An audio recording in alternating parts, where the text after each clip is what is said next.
Before we begin this incredible story, don't forget to like this video, subscribe to the channel, and tell us in the comments where you're listening from. My name is Ruth Blackwood, and at 65 years old, I thought I knew what betrayal felt like. I'd survived a difficult divorce after 32 years of marriage when my husband, Leonard, left me for his younger colleague. I'd weathered the storm of my younger brother's embezzlement from our family business before I retired. But nothing, absolutely nothing, could have prepared me for what my own daughter would do. The morning began with such promise. After months of planning, Vanessa and I were finally heading to Dubrovnik for the luxury trip I'd been dreaming about for decades. Croatia had always called to me with its ancient walled cities and crystal-clear Adriatic waters. When Vanessa suggested we take this trip together after my retirement, I was overjoyed. My pension wasn't extravagant, but I had savings, money I'd tucked away meticulously over years of careful living. "Mom, you deserve this," Vanessa had said over dinner 6 months earlier. "Let me plan everything. The best hotels, private tours, yacht excursions. We'll do it all." I remember how my heart swelled with love for my daughter that night. At 38, Vanessa had grown into a successful marketing executive. She was always so polished, so put together. I admired her confidence, even when it occasionally bordered on coldness. We'd had our differences over the years, what mother and daughter haven't, but I believed we'd grown closer after Leonard left. The morning of our departure, I wheeled my carefully packed suitcase down the hallway of my modest home in Lexington, Kentucky. Every item had been thoughtfully selected for our 2-week Croatian adventure. I'd even purchased a new swimsuit, though the thought of wearing it at my age made me both nervous and exhilarated. Vanessa arrived precisely at 8:30 a.m., looking impeccable as always in her tailored pants and silk blouse. Her caramel-colored hair was swept into a perfect low bun, not a strand out of place. She didn't hug me when she entered, just offered that tight smile I'd grown accustomed to. "Ready for the trip of a lifetime, Mom?" she asked, helping me load my luggage into her sleek black SUV. "I've been ready for 30 years. I laughed, my excitement barely containable. "I still can't believe I transferred all that money to you for this. 22,000 euros. It sounds crazy when I say it out loud." Something flickered across Vanessa's face, something I couldn't quite identify at the time but would later recognize as calculated satisfaction. The drive to Cincinnati on Northern Kentucky International Airport was filled with my excited chatter. Vanessa was unusually quiet, checking her phone frequently as she drove. I attributed her distraction to work stress. She'd mentioned finalizing some big contract before our departure. When we arrived at the departures terminal, Vanessa pulled smoothly into a drop-off lane and put the car in park. That's when I noticed she wasn't reaching for her own luggage in the back. "Aren't you going to get your suitcase?" I asked, puzzled. Vanessa turned to face me, and I'll never forget the expression on her face. It wasn't guilt or shame. It was something closer to triumph. "I forgot your ticket, Mom," she said, her voice eerily calm. "You'll need to go home." I laughed nervously. "What do you mean? You have the e-tickets on your phone, right? You said you'd handle everything." "There is no ticket for you," Vanessa said, each word like a shard of ice. There never was. The world seemed to tilt beneath me as I sat there, seatbelt still fastened, trying to comprehend what my daughter was saying. "I don't understand," I stammered, my hands beginning to tremble. "I gave you 22,000 euros for this trip, for both of us." Vanessa's perfectly manicured hand reached for her designer purse. She pulled out an envelope and placed it on my lap. "Here's $500 for a taxi home. I've already emptied your joint account, the one you added me to, just in case. Consider this a lesson in trust." "Vanessa," I whispered, unable to process what was happening. "Why would you do this?" Her expression hardened. "Why?" "Because it was easy, Mom. Because you've always been so pathetically trusting, so desperate for connection that you never question anything. Dad was right about you. You live in a fantasy world." My chest constricted painfully. "Your father? What does Leonard have to do with this?" "Dad and I have been planning this for years," she said, checking her watch impatiently. "Ever since the divorce, when you got half of everything he built. He deserved better." The revelation hit me like a physical blow. "Leonard put you up to this, to stealing from your own mother." "He didn't put me up to anything," Vanessa snapped. "I make my own decisions, and frankly, this was long overdue. You've always been so clingy, so needy, always calling, always wanting to spend time together. It's suffocating." Tears burned in my eyes, but I refused to let them fall. Not in front of her. "I'm your mother," I said, my voice barely audible over the sounds of travelers and luggage outside the car. "And that's supposed to mean something?" She glanced at her watch again. "I have a flight to catch. My flight to Dubrovnik. First class. Thanks to you." As the full reality of the situation crashed down on me, something unexpected happened. Beneath the shock and heartbreak, a small spark ignited. Not just anger, though there was plenty of that, but something fiercer, something like resolve. "You need to get out now," Vanessa said, reaching across me to open my door. "My real traveling companion will be here any minute." "Real traveling companion?" I echoed. A slight, satisfied smile curled her lips. "Dad's meeting me in Dubrovnik. We thought it would be a nice father-daughter trip." The revelation should have crushed me, but instead, it crystallized something inside me. I unbuckled my seatbelt with steady hands and gathered my purse. I turned to look at my daughter, this stranger who shared my blood, and found my voice. "You've made a terrible mistake, Vanessa," I said quietly.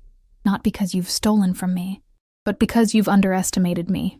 For the briefest moment, uncertainty flickered in her eyes. Then she laughed, a cold, dismissive sound. "Go home, Mom. Find a hobby. Join a book club. Just stay out of my life." I stepped out of the car with as much dignity as I could muster, retrieved my suitcase from the back, and watched as Vanessa drove away without a backward glance. Standing there on the curb at the departures terminal, surrounded by happy travelers and tearful goodbyes, I made a promise to myself. This betrayal would not define me. It would not break me. And it would not go unanswered. I took a deep breath, squared my shoulders, and pulled out my phone. I had work to do. The taxi ride home was a blur of rural Kentucky landscapes and muffled conversations with a driver who mercifully sensed I wasn't in the mood to chat. My mind was already racing, cataloging assets, planning my next moves. The betrayal stung, a white-hot pain that threatened to consume me if I let it, but I refused to give it that power.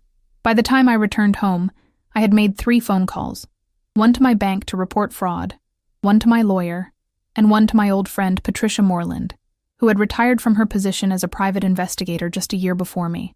"Ruth, darling, you sound awful," Patricia said when she answered. "What's happened?" I explained the situation as concisely as I could, my voice surprisingly steady. There would be time for tears later, in private. Right now, I needed clarity and action. "That little witch," Patricia breathed when I finished, "and Leonard too. I always said that man had the moral compass of a snake." "I need your help, Patty," I said. "I need to know exactly what they've taken, and I need to know my options." "You come over right now," she insisted. "Owen's away at his fishing cabin this weekend. We'll open a bottle of that terrible whiskey you like and figure this out." 3 hours later, seated at Patricia's kitchen table with her ancient laptop open between us, the full picture began to emerge. Vanessa hadn't just taken the money for the trip. As my power of attorney, a precaution I'd taken after a minor health scare 2 years earlier, she had systematically begun transferring assets, redirecting my pension payments, and even initiating paperwork to put my house on the market. "She's been planning this for at least 6 months, Patricia said, pushing her reading glasses higher on her nose as she scrolled through digital records. "I may be longer." I stared at the screen, feeling a strange sense of detachment. The numbers, the dates, the cold evidence of betrayal. It all seemed to belong to someone else's life, not mine, not the life I had built so carefully after Leonard left. "Can we stop it?" I asked. Patricia turned to me, her eyes, still sharp despite her 70 years, gleaming with determination. "Some of it, yes. The house sale isn't final. We can freeze some accounts. But Ruth," she hesitated. "Just say it, Patty. A lot of this was legal. You gave her power of attorney. You added her to accounts. She's your daughter, for God's sake. The courts tend to be lenient in family matters when paperwork is in order." I took a long sip of whiskey, welcoming the burn. "Then we'll have to be creative." Patricia raised an eyebrow. "What exactly are you thinking?" For the first time since Vanessa had left me standing at the airport, I smiled. It wasn't a pleasant smile. "I'm thinking that my daughter and ex-husband have seriously misjudged me. They see a pathetic old woman, clingy, naive, easily manipulated. They think I'll curl up and disappear. I set my glass down with a definitive click. I won't give them that satisfaction. Patricia studied me for a long moment, then nodded slowly. The Ruth I remember from college would have eaten them alive for less than this. That Ruth isn't gone, I said quietly. She's just been sleeping for a while. Over the next few days, I moved in with Patricia. Together, we developed a plan, not just to salvage what I could of my finances, but to deliver a very personal lesson to my daughter and ex-husband. I didn't want revenge, exactly. What I wanted was justice, and perhaps something even more valuable. I wanted them to understand exactly who they had wronged. Patricia helped me secure a temporary injunction on the house sale and recover access to my main checking account. Meanwhile, I began making calls to old contacts from my days managing the family business. People who owed me favors. People who had resources. People who remembered me as someone very different from the accommodating mother and ex-wife I had become. On the 4th day after being abandoned at the airport, I received a text message from Vanessa. Dubrovnik is breathtaking. You would have loved it. Sorry things didn't work out. The casual cruelty of it should have hurt. Instead, it fueled me. Enjoy every moment, I texted back. Take lots of pictures. Let her think I was defeated. Let her think I was oblivious. It would make what came next all the sweeter. Exactly 1 week after Vanessa left me standing at the airport, I stood in my emptied living room and took one last look around. The furniture was gone. Some sold, some in storage.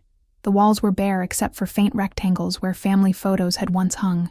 It looked like the house of someone who had disappeared, or perhaps someone preparing to start over. Both were true. My phone buzzed with a text from Patricia. Movers all done? Just finished? I replied. House looks like a ghost lives here. Perfect. Don't forget the note. I smiled and placed a single white envelope on the kitchen counter, the only surface remaining in the room. Inside was a handwritten note containing just 7 words. 2 can play at this game. Love, Mom. According to my sources, namely Patricia's former colleague at the PI firm, who still owed her more favors than years left to cash them in, Vanessa and Leonard were scheduled to return to the States in exactly 3 weeks. They had extended their father-daughter bonding trip to include stops in Montenegro and Italy. My money was being spent lavishly on 5-star hotels and private yacht tours. Let them enjoy it. It would be their last carefree vacation for quite some time.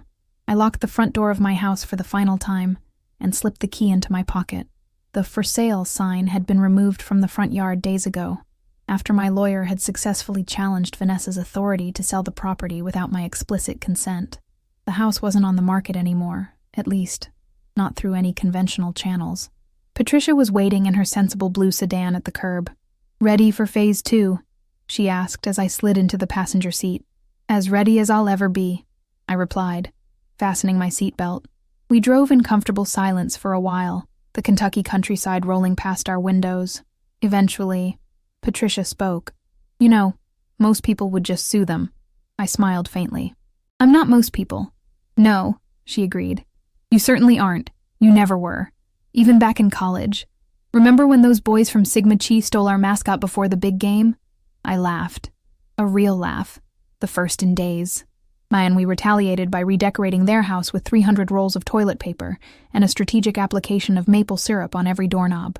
The dean nearly expelled us. Worth it, I said, still smiling at the memory. They never underestimated the women of Kappa House again. Patricia glanced at me, her eyes twinkling. Vanessa really doesn't know who she's dealing with, does she? Neither does Leonard, I replied, my smile fading. He spent 32 years with me and still thought I was just a sweet, accommodating housewife who occasionally managed the books for his precious business. He never bothered to see the real me. Patricia reached over and squeezed my hand. Well, they're both about to get one hell of an education. We arrived at our destination, a nondescript office building on the outskirts of Louisville. The sign on the door read, Hawkins Property Management, and the man who greeted us had the efficient, no-nonsense demeanor of someone who had worked in real estate for decades.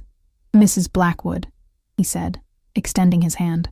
And everything is prepared as you requested. I shook his hand firmly. Thank you, Mr. Hawkins. And the paperwork? He patted the folder tucked under his arm. All here, ready for your signature. Though I must say, this is one of the more unusual arrangements I've handled. I appreciate your flexibility, I said smoothly, and your discretion. 20 minutes later, we emerged with the deal complete. My house, the house Leonard had insisted I take in the divorce instead of half of his business assets, was now leased to a carefully selected tenant for the next 12 months, with an option to purchase at the end of the term.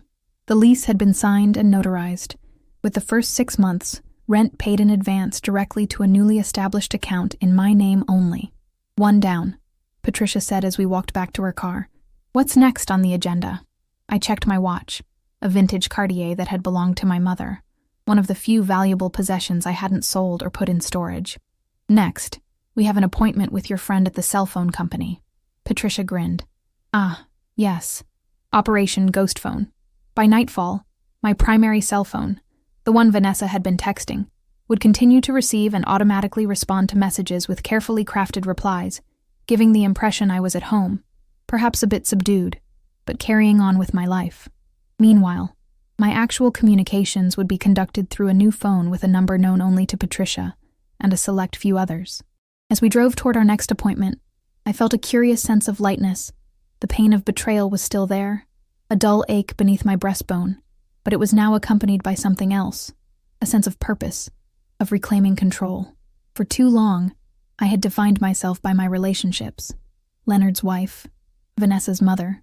Now, I was simply Ruth Blackwood, and I was discovering that she was far more formidable than anyone, including myself, had given her credit for.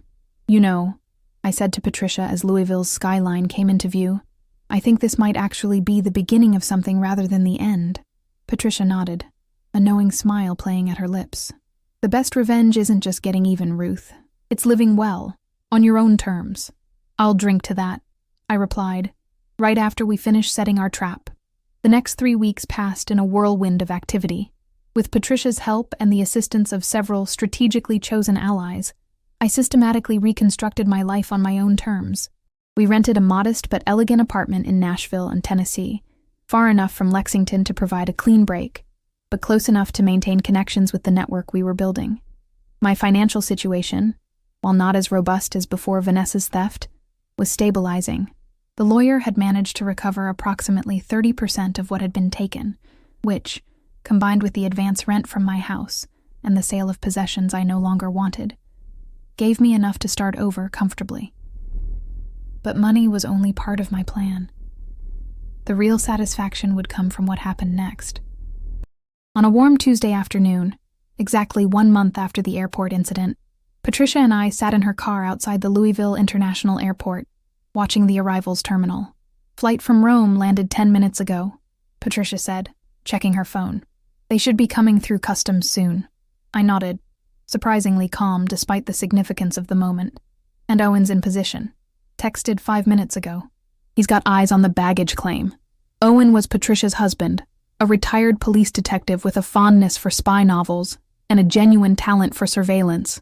He had enthusiastically joined our operation, as he called it, bringing decades of law enforcement experience and a healthy disdain for entitled crooks who prey on their own family. My phone, my real phone, buzzed with a text from Owen. Targets acquired. Heading to parking level B. Patricia started the engine.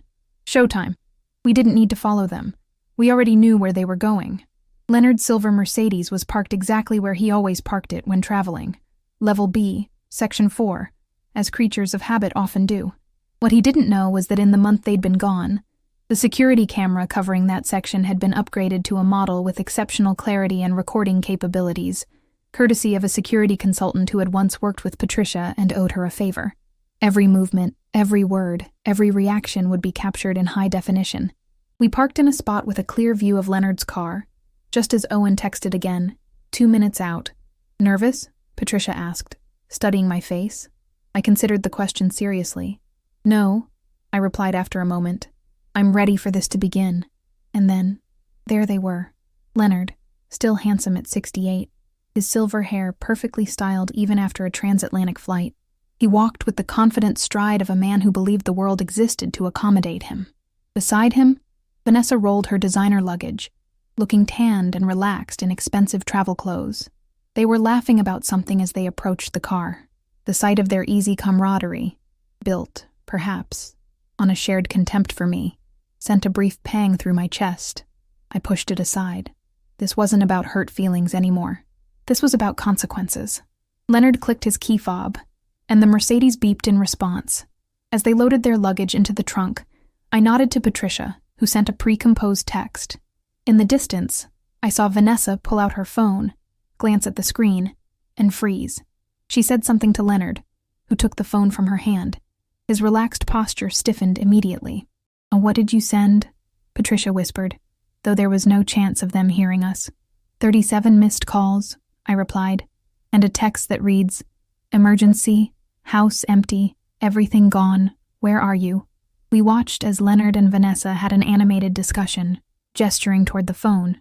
Finally, Vanessa dialed, presumably calling my primary number, the one they thought was still mine. That call would go to voicemail, which now featured a message recorded by an actress with a voice similar to mine. "You've reached Ruth Blackwood. I'm unavailable at the moment. If this is an emergency, please contact local authorities." Vanessa hung up without leaving a message. She and Leonard got into the car, their body language now tense and urgent. As they pulled out of the parking space, Patricia started our engine. "A follow?" she asked. I shook my head. "No need. We know exactly where they're going." The drive from Louisville to Lexington took about an hour and 15 minutes. We gave them a 45-minute head start, then began our own journey. By the time we arrived at my former neighborhood, dusk was settling over the quiet suburban streets. We parked 3 houses down, where we had a clear view of my old home. Leonard's Mercedes was in the driveway, and lights blazed from every window. Even from this distance, I could see figures moving frantically inside. "Wish we could hear what they're saying," Patricia murmured. "I imagine it involves a lot of profanity," I replied dryly. Just then, my phone rang, my real phone. The screen displayed a number I didn't recognize. "That's the house phone," Patricia said, surprised. "They're calling from your landline." I took a deep breath and answered, putting the call on speaker. "Hello? Mom?" Vanessa's voice was shrill with panic. "Mom, where are you? What's happening?" I allowed myself a small smile before responding, my voice perfectly calm. "Hello, Vanessa. How was Dubrovnik?" The silence on the other end of the line stretched for several seconds. "Mom?" Vanessa finally said, her voice noticeably less panicked and more wary. "What's going on? Where are you?" "I'm exactly where I want to be," I replied evenly, "which is more than I can say for you right now." I heard muffled voices. Then Leonard came on the line. "Ruth, this isn't funny. The house is empty. Everything's gone." "Is it?" I asked, my tone pleasant. "How inconvenient for you. What have you done?" His voice had that familiar edge, the one he used when he thought I was being unreasonable. It used to make me second-guess myself. Now, it only reinforced my resolve. "I've made some changes," I said. "I'm surprised you're concerned. After all, according to the paperwork Vanessa initiated, the house was supposed to be on the market by now." Another silence, followed by urgent whispers I couldn't quite make out. "Ruth," Leonard said, his voice now attempting a reasonable, cajoling tone. "Let's discuss this like adults. Where are you? We can sort this out. The way you sorted out stealing 22,000 euros from me?" I asked, still keeping my voice calm. "Or the way you sorted out abandoning me at an airport? Or perhaps you mean the way you both sorted out systematically draining my accounts?" More urgent whispers. Then Vanessa came back on the line. "Mom, you're blowing this way out of proportion. It was just a joke that went too far. We were always going to pay you back." I actually laughed at that. A genuine laugh of disbelief. "A joke? Is that what you call theft and abandonment these days?" "We didn't steal from you," Vanessa insisted, though her voice lacked conviction. "You gave me access to those accounts. You made me your power of attorney."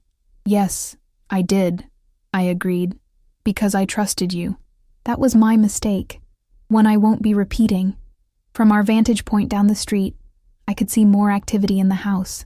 Leonard appeared at the front window, peering out as if expecting to find me standing on the lawn.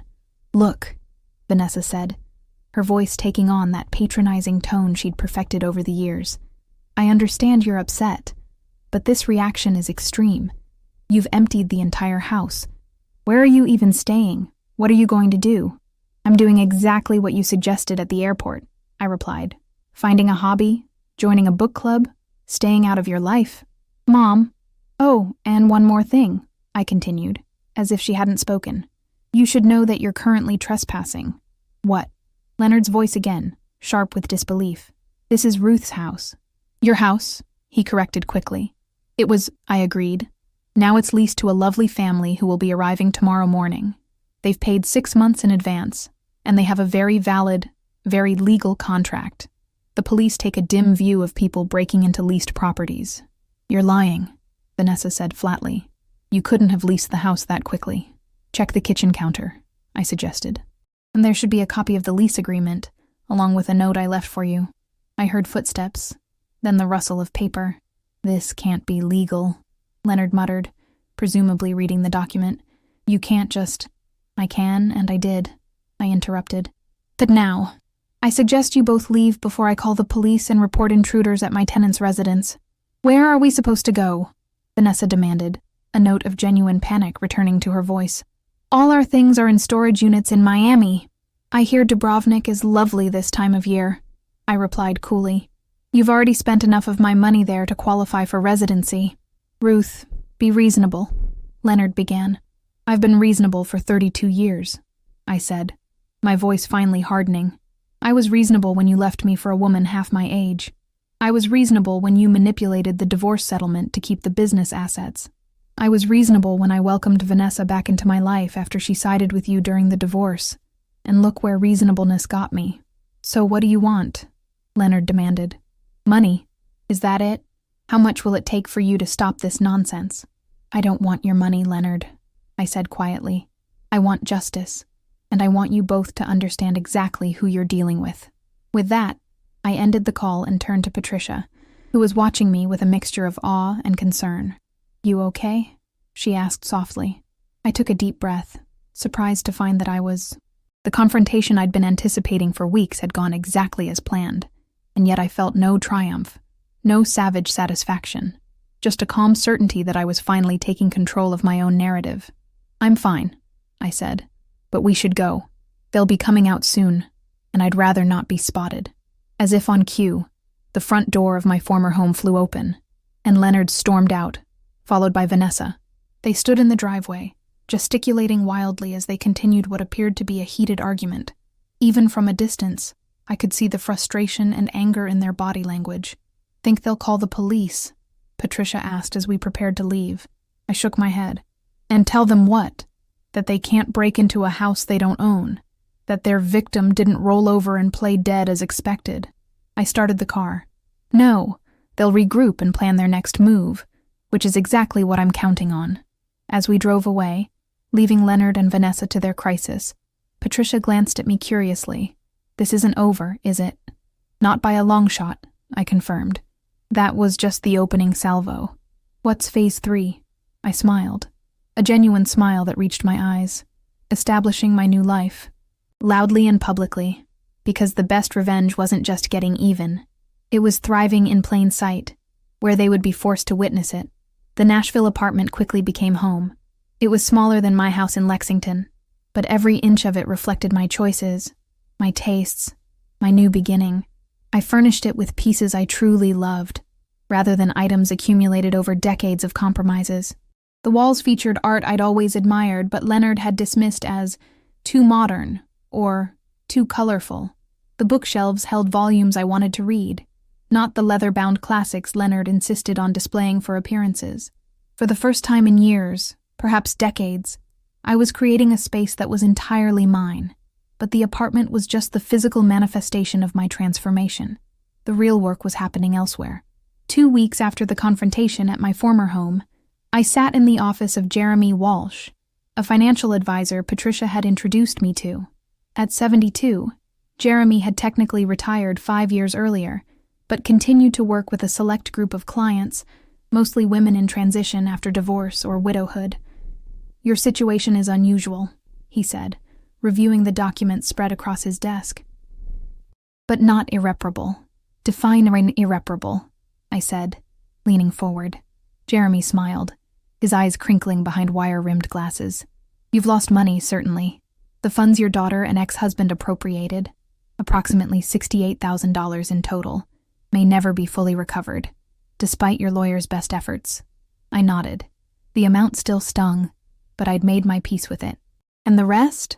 The rest is quite promising, Jeremy said, gesturing to a different set of papers. Your pension is secure now that we've redirected it to your new accounts. The income from leasing your house provides a solid foundation. And the investments we discussed, particularly the ones in sustainable energy and women-led startups, are positioned for healthy growth over the next 5 to 7 years. Enough to live comfortably. More than comfortably, Jeremy confirmed, especially given your relatively modest lifestyle. And if you decide to sell the house at the end of the lease term, you'll have a significant capital infusion. I sat back, a weight lifting from my shoulders. Financial security had been my primary practical concern. With that addressed, I could focus on the other aspects of my plan. There's one more thing, I said, pulling a folder from my bag. I've been considering this for a while, and recent events have only strengthened my resolve. Jeremy took the folder and opened it, his eyebrows rising as he read the contents. A foundation, I nodded. The Ruth Blackwood Foundation for Financial Literacy and Elder Protection. I want to use a portion of my recovered assets to help others avoid situations like mine, particularly older women who may be vulnerable to financial exploitation by family members. Jeremy studied me for a moment, then smiled broadly. I think it's an excellent idea. And he hesitated, then continued. If I may say so, it's a particularly elegant form of response to what you've experienced. Revenge, you mean? I asked, raising an eyebrow. I prefer to think of it as transformative justice, Jeremy replied, taking something painful and using it to create something meaningful. By the time I left Jeremy's office, we had outlined a framework for the foundation, including an initial funding commitment and a preliminary mission statement. The actual launch would take months of preparation, but I was in no rush. This was about long-term impact, not immediate gratification. That evening, I met Patricia and Owen at a small Italian restaurant near my apartment. Over glasses of Chianti and plates of homemade pasta, I shared the developments with the foundation. It's perfect, Patricia declared. Absolutely perfect, and the press will eat it up. Press, I echoed, setting down my fork. I wasn't planning on publicity. Patricia and Owen exchanged a glance that suggested they'd discussed this already. Ruth, Patricia said gently, a foundation like this, especially with your story behind it, could help countless people, but only if they know about it. My story isn't exactly something I'm eager to broadcast, I pointed out. It should be, Owen said, speaking up for the first time. What happened to you is happening to seniors across the country every day. Financial abuse by family members is one of the most underreported crimes out there. People are too ashamed, too heartbroken to come forward. I considered his words, turning my wine glass slowly between my fingers. And you think going public would help others? I know it would, Owen said firmly. In my last 5 years on the force, I worked in the Elder Crimes Unit. The stories I heard. He shook his head. Most victims suffer in silence because they think they're alone. You wouldn't be just exposing Vanessa and Leonard, Patricia added. You'd be shining a light on a widespread problem and offering a solution through your foundation. The idea was both terrifying and exhilarating. To publicly declare what had happened to me, to name Vanessa and Leonard as perpetrators of elder financial abuse, would change everything. There would be no going back, no quiet resolution, no private justice. I need time to think about this, I said finally. It's a big step. Patricia reached across the table and squeezed my hand. Take all the time you need, but remember, you have nothing to be ashamed of. They do. The conversation shifted to lighter topics, but the idea of going public lingered in my mind. By the time I returned to my apartment that night, I had almost made my decision. Almost, but not quite. What finally pushed me over the edge came 3 days later, in the form of a certified letter from a law firm representing Leonard and Vanessa.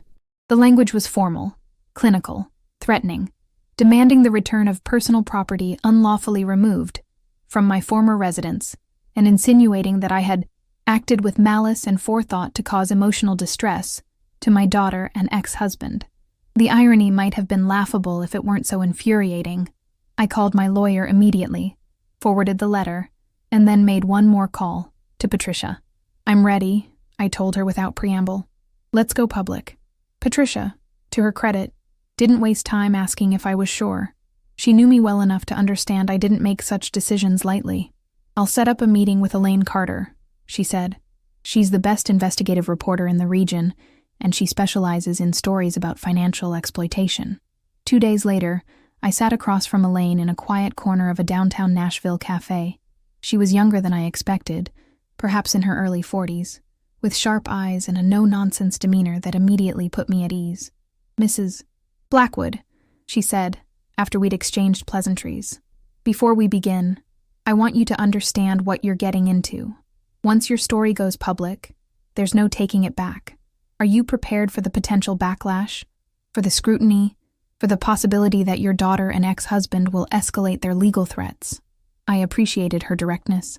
"I've considered all of that," I replied. "But I believe the importance of exposing this type of abuse outweighs the personal discomfort it might cause me." Elaine studied me for a moment, then nodded. "All right, tell me everything, from the beginning." And so I did. For nearly 3 hours, I detailed the entire sequence of events, from the moment Vanessa had suggested the trip to Croatia to the certified letter I'd received days earlier. Elaine recorded our conversation, took meticulous notes, and occasionally asked clarifying questions. She was particularly interested in the documentation I had brought: bank statements, transfer records, the power of attorney documents, the abandoned airport ticket. "This is one of the most thoroughly documented cases of family financial exploitation I've ever seen," she said when I finished. "Most victims don't have half this evidence. I was the bookkeeper for our family business for 30 years, I explained. "Documentation is second nature to me." "It's going to make for a compelling story," Elaine said, organizing her notes, "especially with the foundation angle. From victim to advocate, readers respond to that arc." I winced slightly at the word victim, and Elaine noticed. "You prefer survivor?" she asked. I considered this. "I prefer Ruth," I said finally. "A woman who trusted unwisely but learned her lesson well." Elaine smiled, the first real smile I'd seen from her. "I can work with that." Elaine's article, titled "Betrayal at the Terminal: How One Woman Turned Financial Abuse into a Mission," was published in the Nashville Observer 3 weeks later. It was comprehensive, meticulously researched, and unflinching in its portrayal of what Vanessa and Leonard had done. Their names were printed in full, their actions detailed with journalistic precision. The article also highlighted the Ruth Blackwood Foundation for Financial Literacy and Elder Protection, which was now officially in the process of being established. Elaine had interviewed Jeremy Walsh about the foundation's mission, as well as 2 experts in elder law who provided context about the prevalence of financial abuse among seniors. The response was immediate and overwhelming. By noon on the day of publication, my new phone had received dozens of calls and messages, some from journalists seeking follow-up interviews, but many more from people sharing similar stories of betrayal by family members. Women and men who had suffered in silence, believing they were alone in their experience, reached out to express solidarity and gratitude. "You've given me courage," wrote one woman in her 70s. "My son has been siphoning money from my accounts for years, and I've been too ashamed to tell anyone. Today, I called my bank and a lawyer." Messages like these confirmed I had made the right decision in going public, despite the discomfort of having my personal trauma exposed. Not all the responses were supportive, of course. Some of Leonard's business associates reached out to express their shock, not at his actions, but at my vindictiveness in exposing him. A few distant family members suggested I should have handled the matter privately, for Vanessa's sake. I deleted these messages without response. I had no interest in defending my choices to people who valued reputation over accountability. The most predictable reaction came from Leonard's lawyer, a cease and desist letter demanding I retract defamatory statements and threatening a lawsuit for libel.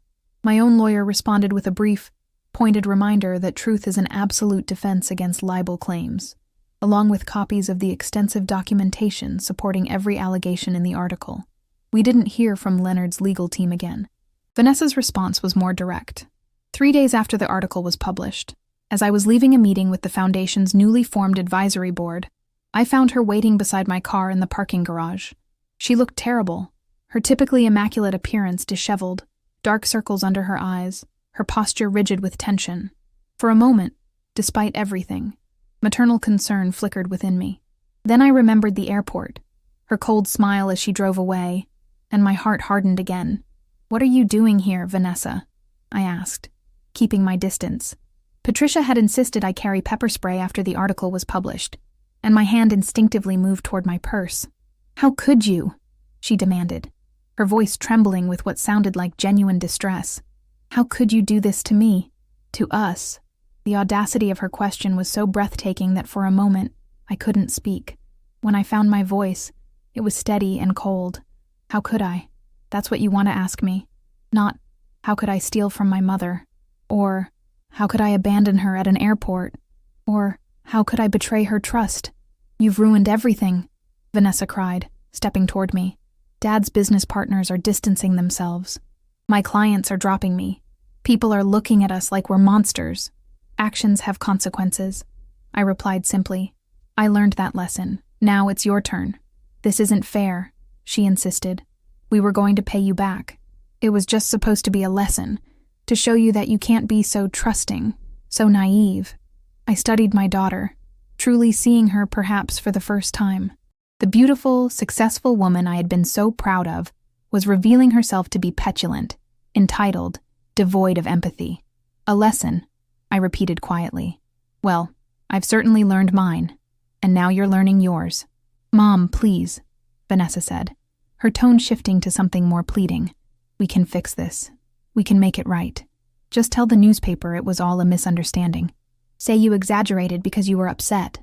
I shook my head slowly. "No, Vanessa, I won't lie to protect you from the consequences of your own actions.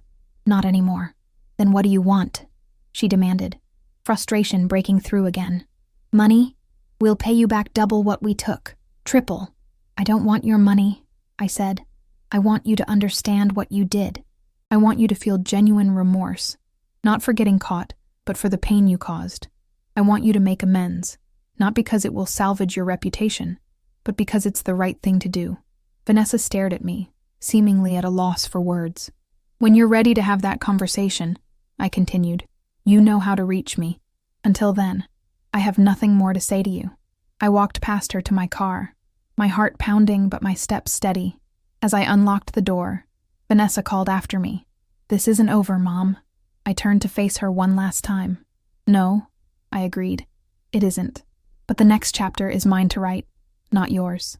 As I drove away, leaving my daughter standing alone in the parking garage, I felt no triumph, no vindictive pleasure, only a profound sadness for what might have been, and a quiet determination to move forward with the life I was rebuilding, a life defined not by betrayal, but by purpose.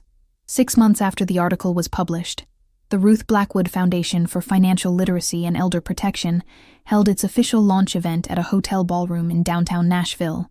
What had begun as a personal response to betrayal had evolved into something far larger than I had initially envisioned. The foundation now had a board of directors, a small but dedicated staff, and partnerships with 3 legal aid organizations across Tennessee and Kentucky. We offered free educational workshops, one-on-one financial counseling for seniors, and legal assistance for victims of financial exploitation. Most importantly, we provided a community where survivors could share their stories without shame or judgment. As I stood at the podium that evening, looking out at the crowd of supporters, volunteers, and beneficiaries, I felt a sense of purpose that had been missing from my life for years. "When I was abandoned at an airport 6 months ago," I began, "with 22,000 euros stolen from my accounts and more being drained as I stood there, I thought my life was over, not just financially, but emotionally. The 2 people I had trusted most in the world had betrayed me in the cruelest possible way. The room was utterly silent, every face turned toward me.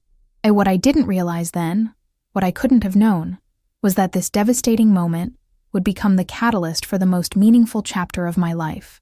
I went on to outline the Foundation's mission and accomplishments, acknowledging the contributions of everyone who had helped bring it to life.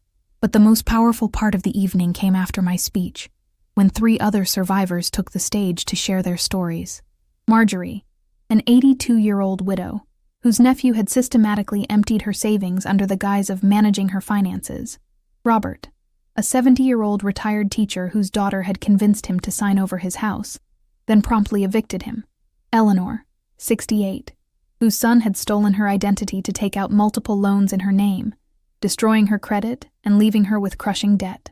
Each story was unique, yet tragically familiar, and each survivor had found support, resources, and a path forward through the foundation. As the event concluded and guests began to mingle, Patricia appeared at my side, linking her arm through mine. "You've done something extraordinary here," she said, surveying the room. "And look at all these people whose lives you've touched." I followed her gaze, watching as survivors connected with each other, sharing experiences and offering support. "It doesn't erase what happened," I said quietly. "No," Patricia agreed, "but it transforms it into something meaningful. That's a rare kind of healing." Before I could respond, a young woman approached us, introducing herself as a reporter from a national news magazine. "Mrs. Blackwood, I'd love to feature your foundation in our upcoming issue on innovative responses to elder abuse," she said. "Your approach, combining education, legal support, and community building, is exactly the kind of solution-focused story we're looking for." I glanced at Patricia, who gave me an encouraging nod. "I'd be happy to discuss it," I told the reporter. "And the more people who know about this issue, the more survivors we can help." As we exchanged contact information, I caught sight of a familiar figure hovering near the entrance to the ballroom. Leonard, looking older and less confident than I remembered, was standing just inside the doorway, surveying the room with an uncertain expression. Our eyes met across the crowded space. For a moment, neither of us moved. Then, slowly, I excused myself from the conversation with the reporter and made my way toward him.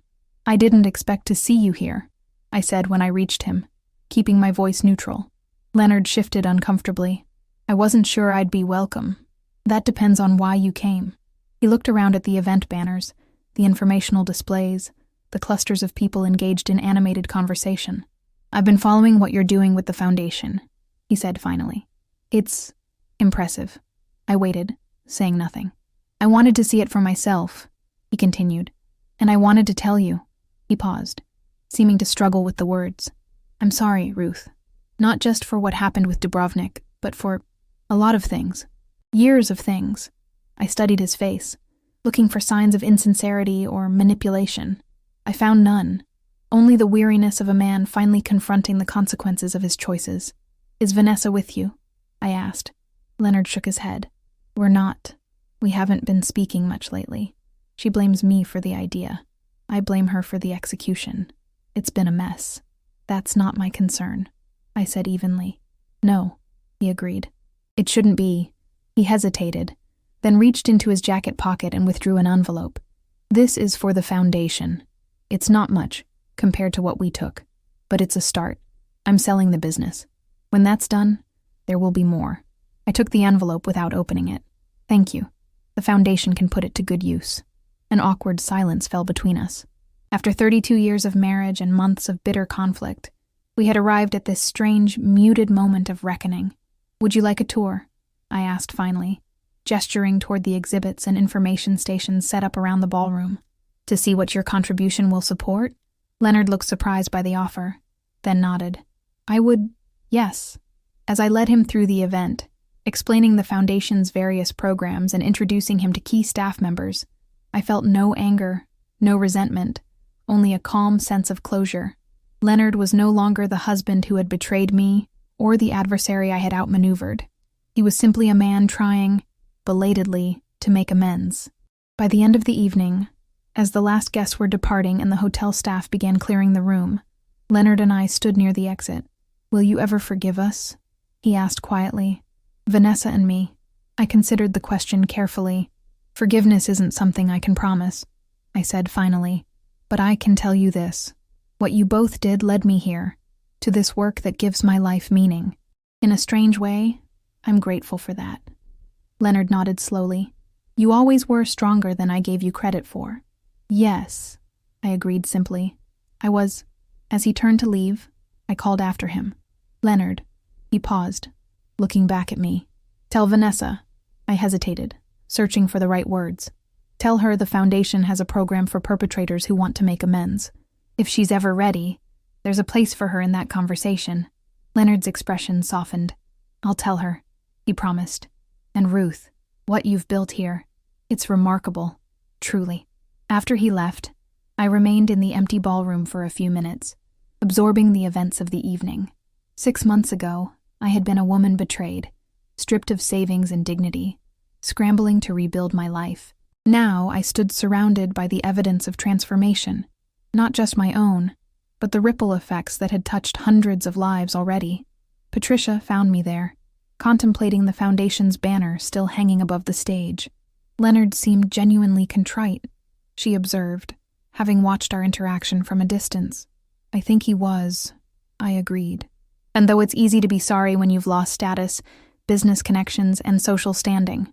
"Cynical," Patricia noted with a smile. "Realistic," I corrected, "but also hopeful.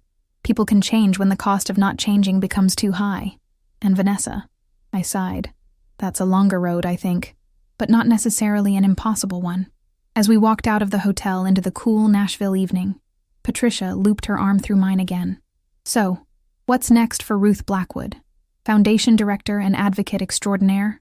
I smiled, looking up at the stars beginning to appear in the darkening sky. More of this. More survivors helped. More abusers held accountable. More lives transformed. "Including your own," Patricia pointed out. "Especially my own," I agreed, though not in the way Vanessa and Leonard intended when they left me at that airport. For in seeking to diminish me, they had inadvertently set me free. 1 year to the day after being abandoned at the airport, I stood at the check-in counter of that same terminal, my passport and boarding pass in hand. This time, there would be no betrayal, no last-minute revelation. This time, I was traveling on my own terms, and with companions I trusted completely. "All checked in, Mrs. Blackwood," the airline agent said, handing back my documents. "Your flight to Dubrovnik will begin boarding in 45 minutes. Have a wonderful trip." "Thank you," I replied, smiling. "I intend to." Patricia and Owen were waiting near the security checkpoint, their own documents ready. This trip had been Patricia's idea, a way to reclaim the experience that had been stolen from me, to create new memories to overlay the painful ones. "Ready for the adventure of a lifetime?" Patricia asked as I joined them. "More than ready," I confirmed. "Dubrovnik won't know what hit it when the three of us arrive." The past year had been transformative in ways I couldn't have imagined during those first dark days after Vanessa's betrayal. The foundation had grown beyond Tennessee and Kentucky, establishing partnerships with similar organizations in 5 additional states. We'd helped nearly 1,000 seniors recover from or avoid financial exploitation, and our educational programs had reached thousands more. I'd become a recognized advocate in the field, speaking at conferences, consulting with lawmakers on stronger protections for vulnerable adults, and mentoring other survivors who wanted to turn their experiences into meaningful action. My personal life had flourished as well. The Nashville apartment had become a true home, filled with new friends and new traditions. I'd joined a hiking club, taken up watercolor painting, and even begun dating occasionally, something I had never imagined doing at 65. The only shadow in this new life was the unresolved relationship with Vanessa. Despite Leonard's tentative steps toward reconciliation, including substantial donations to the foundation as he liquidated his business assets, Vanessa had maintained her distance. The last I'd heard, through mutual acquaintances, she had moved to Chicago and started over with a new job and new social circle. I had made peace with the possibility that our relationship might never be repaired. Some betrayals cut too deep, some wounds resisted healing, but I had also left the door open, should she ever choose to walk through it. As we cleared security and made our way to the gate, I felt a lightness that had been absent the last time I stood in this airport. Then, I had been a woman defined by others, perceptions and expectations. Now I was simply myself, Ruth Blackwood, author of my own story. "Ha, look at that," Owen said suddenly, pointing to a television monitor in the waiting area. "Isn't that your foundation?" I turned to see a news segment featuring footage from our most recent workshop. The caption read, "Elder Financial Abuse, a Growing Epidemic and the Grassroots Response." "They're using the interview you gave last week," Patricia said, nudging me. "You're famous now." I laughed, shaking my head. "Hardly, but the message is spreading, and that's what matters." As we settled into seats near the gate, my phone buzzed with a text message. The number wasn't in my contacts, but the content made the sender's identity immediately clear. I saw you on the news. You look well. I hope Croatia is everything you dreamed it would be. V. I stared at the screen, a complex mixture of emotions washing over me. After a year of silence, these few terse words were hardly the apology or reconciliation I might have hoped for. And yet, they were something, an acknowledgement, a tentative reaching out. Everything okay? Patricia asked, noticing my expression. I showed her the message. She read it, then looked at me questioningly. Are you going to respond? I considered this carefully. The old Ruth might have leapt at this small opening, eager to repair the relationship at any cost. The new Ruth was more measured, more aware of her own worth. Yes, I decided, but not right away. Croatia first. Patricia smiled approvingly. Croatia first, she agreed. Hours later, as our plane soared over the Atlantic, I gazed out the window at the clouds stretched below us like a vast, undulating landscape. Somewhere beyond them lay the beautiful coastal city I had dreamed of visiting for so long, the dream that had been weaponized against me, but which I was now reclaiming as my own. The journey ahead would be exactly what I made of it, not what anyone else had planned or plotted. The same was true of the life waiting for me back home, and of the complex, unwritten future of my relationship with Vanessa. I closed my eyes, feeling the gentle vibration of the aircraft and the presence of trusted friends beside me. Whatever came next, I would face it on my own terms. That certainty was worth more than all the money Vanessa and Leonard had stolen, more precious than any luxury vacation. It was freedom. It was power. It was the unexpected gift hidden within betrayal. And as we flew toward the rising sun, I embraced it with open arms. Dubrovnik was everything I had imagined and more. The ancient walled city rose from the sapphire waters of the Adriatic, like a vision from another time, stone ramparts glowing golden in the sunlight, red-tiled roofs creating a striking contrast against the deep blue sky. Our first morning there, I stood on the balcony of our rented apartment overlooking the old harbor, taking in the view that had called to me for so many years. Patricia joined me, handing me a cup of coffee. "Worth the wait?" she asked. "Worth everything," I replied simply, and it was. Each day brought new discoveries, walking the massive stone walls that encircled the old city, exploring narrow limestone streets that opened suddenly into sunlit squares, dining on fresh seafood at restaurants perched on cliffs above the sea. We took a boat to nearby islands, swam in hidden coves, and wandered through lavender fields. We visited local markets, sampled regional wines, and spent hours simply sitting at outdoor cafes, watching the parade of humanity that flowed through this crossroads of cultures. Throughout it all, I found myself cataloging moments of joy and wonder, not to share with Vanessa or to prove anything to Leonard, but simply for myself. These were the experiences I had earned, the memories I was creating on my own terms. On our 5th day, as we visited a small art gallery tucked away on a side street, I found myself drawn to a painting of an older woman standing alone on the city walls, her face turned toward the horizon. There was something in her posture, a quiet strength, a sense of solitary purpose, that resonated deeply with me.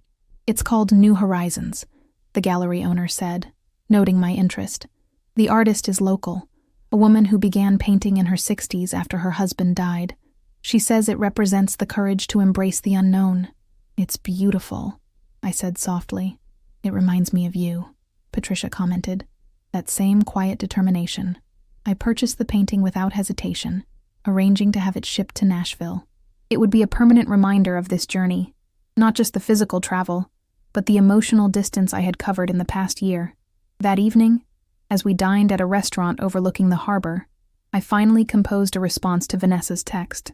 "Dubrovnik is more beautiful than I imagined. The foundation is my life's most meaningful work. When you're ready to talk, really talk, I'll be here. Simple, direct, without either recrimination or easy forgiveness." The ball was in her court now. I didn't expect an immediate reply, and none came, but the act of sending the message lifted something within me, a weight I hadn't fully recognized until it was gone. I had extended the possibility of reconciliation without compromising my boundaries or dignity. The rest was up to Vanessa. Our time in Croatia continued, each day bringing new experiences and insights. We ventured beyond Dubrovnik to explore other coastal towns and the lush countryside beyond. In Split, we wandered through Diocletian's palace. In Var, we hiked among lavender and rosemary fields. In Korčula, we learned about the island's history as a Venetian stronghold. Everywhere we went, I collected moments instead of souvenirs. The taste of fresh oysters harvested that morning from Mollystone Bay, the sound of traditional klapa singers performing in an ancient square at sunset, the feel of smooth limestone steps worn by centuries of footsteps, the scent of wild herbs carried on the afternoon breeze. On our final night in Dubrovnik, we splurged on dinner at a renowned restaurant built into the city walls, with a terrace that seemed to float between sea and sky. As we clinked glasses in a toast, Owen raised his camera to capture the moment. "Wait," I said, reaching into my purse. I pulled out a small object and placed it on the table beside my wine glass. Patricia leaned closer, then laughed in recognition. "Is that the airport ticket stub?" I nodded. "The one that was supposed to break me. I've carried it this whole year as a reminder." "And now?" Owen asked. I picked up the stub and tore it deliberately into pieces, letting them fall into the small candle at the center of our table. The paper curled and blackened, then dissolved into ash. "Now, I don't need reminders of betrayal," I said, watching the last fragments disappear. "Only of resilience." Owen snapped the photo, capturing not just our smiling faces against the backdrop of the illuminated city walls and starlit sky, but also the small flame consuming the last physical token of that painful chapter. When we returned to Nashville a week later, the painting I'd purchased was waiting for me. I hung it in my living room, where the morning light caught it perfectly. A New Horizons became both decoration and declaration, a daily affirmation of the path I had chosen. Life resumed its rhythm: foundation work, speaking engagements, social activities, quiet evenings at home. But something had shifted within me during the trip to Croatia. I had finally released the last vestiges of anger and hurt, replacing them with the serene acceptance of my new reality. 2 weeks after our return, as I was reviewing grant applications in my office at the foundation, my assistant knocked on the door.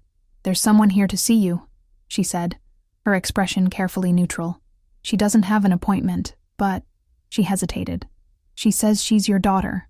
My heart skipped a beat, then settled into a steady rhythm. "Send her in, please." Moments later, Vanessa stood in the doorway. She looked different, less polished, somehow. Her hair was shorter, her clothing more casual. The aggressive confidence that had always defined her was muted, replaced by something closer to uncertainty. "Hello, Mom," she said quietly. "Is this a bad time?" "No," I replied, rising from my desk. "It's actually the perfect time." And as my daughter stepped into my office, I realized that the journey that had begun with betrayal at an airport was entering yet another unexpected chapter, one whose ending neither of us could predict, but which we would each help to write. Vanessa and I sat across from each other in my office, the weight of our year-long estrangement hanging between us. "Your foundation," she said finally. "It's impressive." "It grew quickly," I replied. "There was a greater need than I realized. I saw the painting from Dubrovnik on your Instagram." I raised an eyebrow. "You follow my Instagram?" A faint flush colored her cheeks. "Under a different name, for a while now." "Why are you here, Vanessa?" I asked directly, after a year of silence. She took a deep breath. "I'm here because I need to say things I should have said months ago, because watching you rebuild your life made me finally confront what I've become." She looked up, meeting my eyes. "And because I miss my mother. What I did was unforgivable," Vanessa continued, her voice quavering. "Not just taking your money, but the cruelty of it." "But you had reasons," I prompted, not ready to offer absolution, but willing to listen. I told myself it was about the divorce, about Dad deserving more, but that was just a convenient story. She paused. "The truth is, I was jealous of you." "Jealous?" I echoed, surprised. "Your contentment, even after Dad left. You found your footing. Meanwhile, I was chasing success and validation, never feeling like I had enough. I had never considered that my daughter might have envied my modest existence. When Dad suggested teaching you a lesson, it gave me permission to act on resentments I'd harbored for years," she admitted. "I convinced myself we were doing you a favor, but it was about punishing you for being happy when I wasn't." "What changed?" I asked. "After everything fell apart, I started therapy. and I realized I had thrown away something precious for reasons that make no sense anymore. The office fell silent as I absorbed her words. "I can't promise forgiveness," I said finally. "Trust, once broken, doesn't mend easily." Vanessa nodded, accepting this. "But," I continued, "I can offer a chance to begin again, not as we were, but as the people we are now." Hope flickered in her eyes. "What would that look like? Perhaps you could volunteer with the foundation. We could meet occasionally, get to know each other as adults, without the old patterns." "I'd like that," she said quietly. Before leaving, Vanessa handed me an envelope. "This is the first installment. I've taken a loan against my condo to begin repaying what I took." I accepted it, recognizing the commitment it represented. "Thank you, not for the money, but for what it means." At the door, she asked, "That painting from Dubrovnik? What made you choose it?" It reminded me that sometimes we have to stand alone before we can truly see the horizon. That solitude isn't the same as loneliness. As Vanessa left, she turned back with a small, tentative wave. The reconciliation would be a journey with no guarantees, but I was no longer afraid of uncertain paths.